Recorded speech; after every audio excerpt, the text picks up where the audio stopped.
Assalamualaikum. Bertemu lagi kita dengan topik-topik terhangat dengan saya DJ Cinta. Jadi, tajuk kita pada hari ini adalah bas harian kampung ke bandar.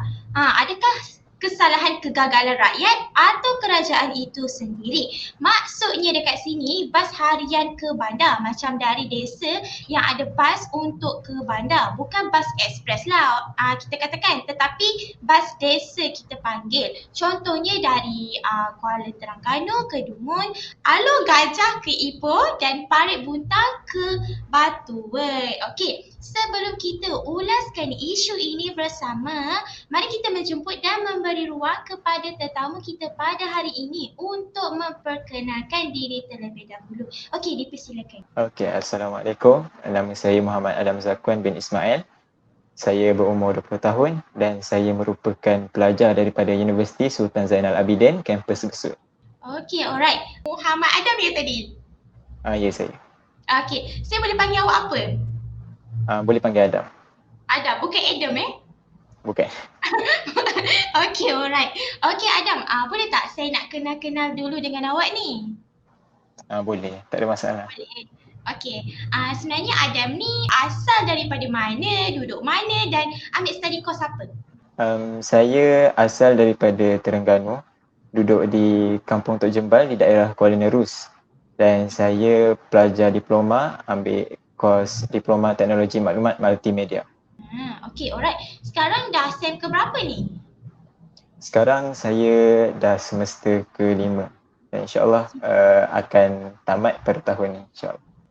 Okey, alright. Tadi macam awak cakap tadi awak asal daripada Terengganu Ya, saya. Macam tak bunyi pelet Terengganu pun. Sebab saya dibesarkan oleh seorang ibu yang berasal daripada negeri Johor.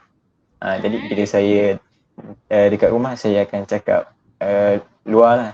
Tapi bila saya ada dekat luar saya akan automatik berubah logat saya jadi Terengganu. Okey, alright. Okey, macam awak dengar tadi kan Adam kan, tajuk kita pada hari ini mengenai bas harian kampung ke bandar, kegagalan rakyat atau kerajaan itu sendiri. Jadi boleh tak kalau Cinta nak straightforward terus nak tanya soalan ni? Boleh, silakan. Boleh, okey, terima kasih. Okey, jadi soalan yang pertama nak tanya kan, macam awak sendiri kan Adam, awak ni naik bas desa tak dari dekat tempat awak tu? Pernah tak naik? Saya selalu naik bas desa dekat kawasan saya. Dari mana ke mana tu? Yang selalunya saya naik daripada Kuala Besut ke Kuala Terengganu.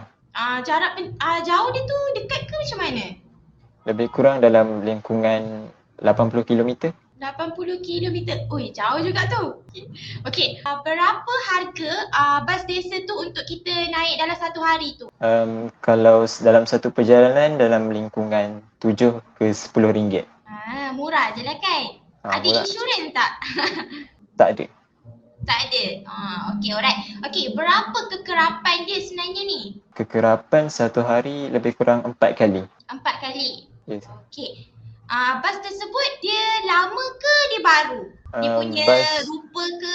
Ikutlah macam mana? Kalau dari segi fizikal bas tu sendiri, bas tu bas lama tapi masih terjaga. Okey, alright. Jadi soalan yang seterusnya, berapa peratus yang drive dan peratus yang menaiki bas desa tu? Macam mana Adam? Kalau peratus saya kurang pasti, tapi kalau tanya bilangan, kebiasaannya pemandu bas seorang sahaja dan kalau hari biasa, hari bekerja, penumpang dalam bas tu lebih kurang tak lebih dari 10 orang. Tapi kalau hari minggu kebiasaannya penuh. Penuh lah. Agak-agak awak lah kan, kenapa orang tak naik bas desa ni Saya secara peribadi saya rasa ramai orang tak naik bas desa sebab ramai orang tak tahu keberadaan bas desa itu sendiri. Sebab mungkin tak dipromosikan. Okey, alright. Okey, agak-agak Adam dah kan, berapa lama kena tunggu untuk bas ni? Berapa jam? Kalau tunggu dari segi tunggu ketibaan bas tu, yang itu saya rasa tak ada masalah sebab bas desa ni satu perkara yang bagus, dia sangat pancul dengan masa Tapi kalau tanya berapa lama jarak daripada satu desa ke satu desa yang lain, kalau yang selalu saya naik lebih kurang dalam 1.5 jam. Okey, bas desa ni dia sampai pukul berapa je yang dia ada ni? Bas desa ni dalam jadual dia bermula pukul 7 pagi dan habis dan akhir bas last pukul 6. Pukul 6 petang? Ya, saya. Okey, alright. Sebelum kita beralih ke segmen yang seterusnya, beri ruang kepada saya untuk memberi sedikit iklan dekat sini. Boleh ke Adam? Boleh. Okey, terima kasih. Okey, untuk kepada semua yang ingin mengikuti kami dengan cerita yang tengah hangat sekarang di media sosial, jangan lupa like page Facebook, Twitter, Instagram and subscribe channel YouTube kami My Campus Radio TV untuk lebih banyak lagi video dan info yang menarik. Okey, adakah Adam dengan saya ni? Ya, masih. Ada lagi? Masih bersama. Okey, alright. Jadi, soalan yang seterusnya. Okey, pengusaha bas dalam dalaman menjawab yang laluan-laluan desa tidak menguntungkan. Hanya beberapa passenger saja. Sejauh mana ini benar? Tak cukup orang naik bas desa. Macam mana Adam? Bagi saya penyataan tersebut benar sebab seperti yang saya cakap tadi, sambutan bas ni kurang menggalakkan ataupun kurang dipromosikan oleh orang-orang tempatan. Itulah pada pendapat saya, itu saja. Agak-agak kenapa diorang tak promote Mungkin pengurusan bas tu sendiri tidak mengikut trend zaman kini. Contohnya mengiklankan atau mempromosikan bas-bas mereka di media sosial. Apa yang saya nampak, mereka tak melakukan perkara itu. Okey, alright. Sebaliknya, komuter memberitahu yang bilangan bas dan kekerapan terlalu rendah. Terlalu susah nak naik bas, makan masa banyak dan tidak tahu masa lama. Okey, siapa yang perlu bertindak ni? Okeylah, adakah antara pemilik syarikat bas, Kementerian Luar Bandar ataupun kerajaan tempatan, majlis daerah ataupun persatuan penduduk? Okey, mana satu Adam? Saya rasa syarikat bas sendiri. Kenapa? Sebab syarikat bas sendiri yang menguruskan setiap pergerakan bas. Mereka juga yang menguruskan ketepatan waktu bas itu berjalan.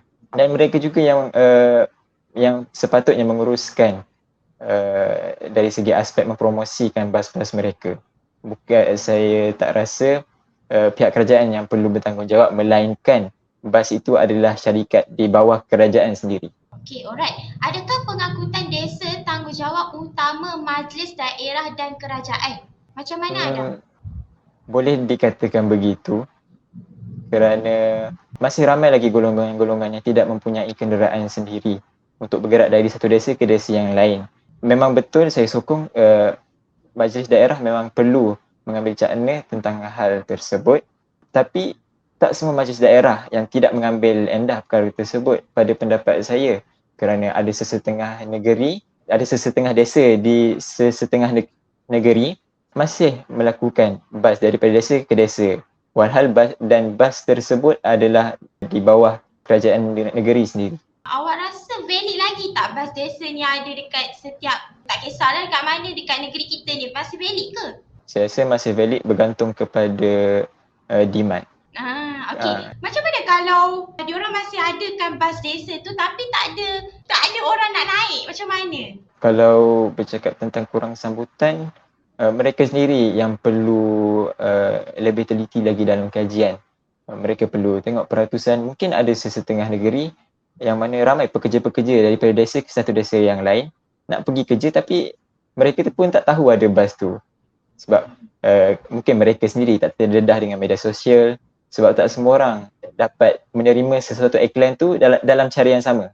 Ada orang dapat tengok dekat banner, ada orang dapat tengok dekat media sosial.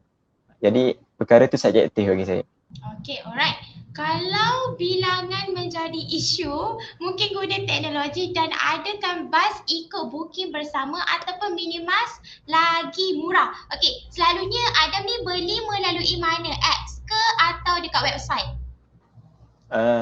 Selalunya saya tak beli melalui mana-mana aplikasi.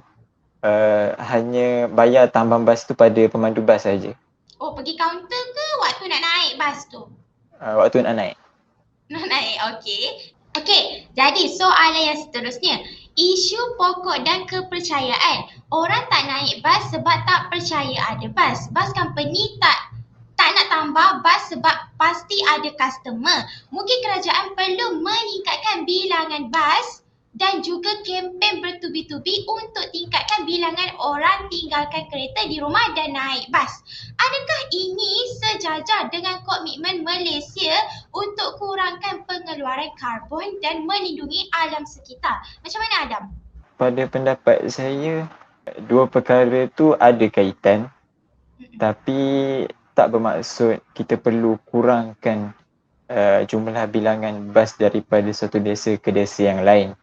Sebab masih bas desa ke desa yang lain ni masih lagi satu pengangkutan yang diperlukan oleh ramai lagi masyarakat mahupun buruh sehingga ke kaki tangan kerajaan sendiri. Sebab kalau kita tengok kebiasaannya kerajaan ataupun mana-mana pihak pun syarikat swasta sendiri mengadakan satu perjalanan bas daripada satu desa ke desa yang lain.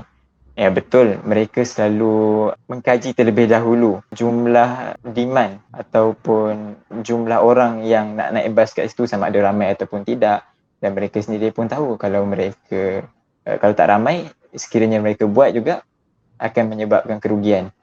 Tapi bagi saya, inisiatif mereka juga untuk mempromosikan, sebab mereka bukan sahaja dapat membantu banyak pihak untuk bergerak daripada satu tempat ke satu tempat, malah mereka sendiri dapat menjana pendapatan dengan lebih bijak bagi pendapat saya. Dan ya memang betul hal tersebut ada berkaitan dengan pengeluaran karbon. Lebih-lebih lagi kalau banyak perjalanan bas yang mereka wujudkan.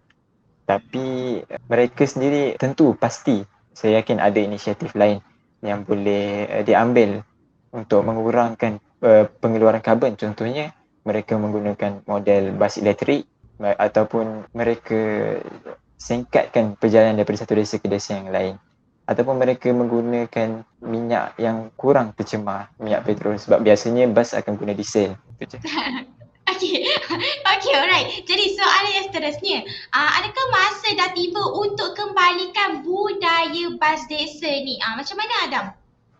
Saya rasa budaya ni bukanlah satu budaya yang lapuk ataupun ketinggalan zaman. Bas desa ni bagi saya satu pengangkutan yang masih lagi relevan sehingga akan datang pun. Cuma yang membezakan adalah teknologi yang kita gunakan, itu saja.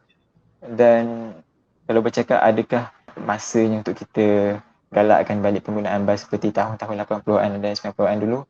Ya, bagi saya penggunaan bas tu, walaupun saya cakap tadi ini bukan soal zaman, tapi masih perlu digalakkan untuk membantu banyak lagi golongan-golongan yang susah. Okay, alright. Jadi soalan yang seterusnya lah kan. Maklumlah sebelum dasar otomotif negara pada 1980-an, bilangan orang naik bas di Malaysia tinggi. Buat inisiatif berbeza seperti memberi pas-bas percuma kepada B40 akan menambah keinginan naik bas. Okey, adakah bas percuma ni dapat membantu golongan B40 ni sepenuhnya? Macam mana? Bas percuma ni sangat membantu golongan-golongan B40, dan bukan sahaja golongan B40, malah student-student sekalipun di setengah universiti. Sebab kita sendiri nampak bukan sahaja golongan B40, malah golongan yang susah sekalipun.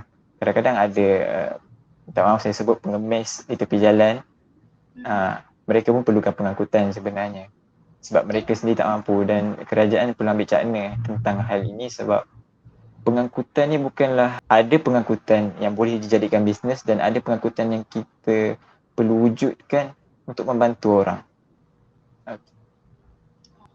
Okey, jadi soalan yang terakhir lah kan, Cinta nak tanyalah. Apa beza antara bas desa dengan bas persiaran? Macam mana Adam? Bas desa dengan bas persiaran ni dia berbeza daripada banyak aspek, terutamanya dari segi kemudahan. Contohnya kalau bas ekspres dengan bas persiaran, semestinya fasilitis yang mereka sediakan untuk penumpang lebih selesa dan benda tu pun berpatutan dengan harga bas ekspres tu sendiri. Dan dari segi aspek harga pun bas ekspres lebih mahal sedikit berbanding bas desa. Kalau bas desa kita tengok fasiliti dia agak kurang, tapi tak bermaksud ia teruk ataupun seumpamanya. Cuma fasilitinya terbatas lah. Kita tak boleh nak bandingkan dengan fasiliti yang disediakan dalam bas ekspres sendiri. Okey, alright. Baiklah, kita pun dah sampai ke penghujung show untuk topik kita pada hari ini mengenai bas harian kampung ke bandar, kegagalan rakyat atau kerajaan itu sendiri. Terima kasih diucapkan kepada Adam atas kesudian anda dalam segmen soal menyoal dan memberi pendapat. Terima kasih Adam. Okey, sama-sama. Semoga kita berjumpa lagi di hari yang akan datang. Saya DJ Cinta, hanya di My Campus Radio. Jumpa bersama. Bye. Assalamualaikum. Hai.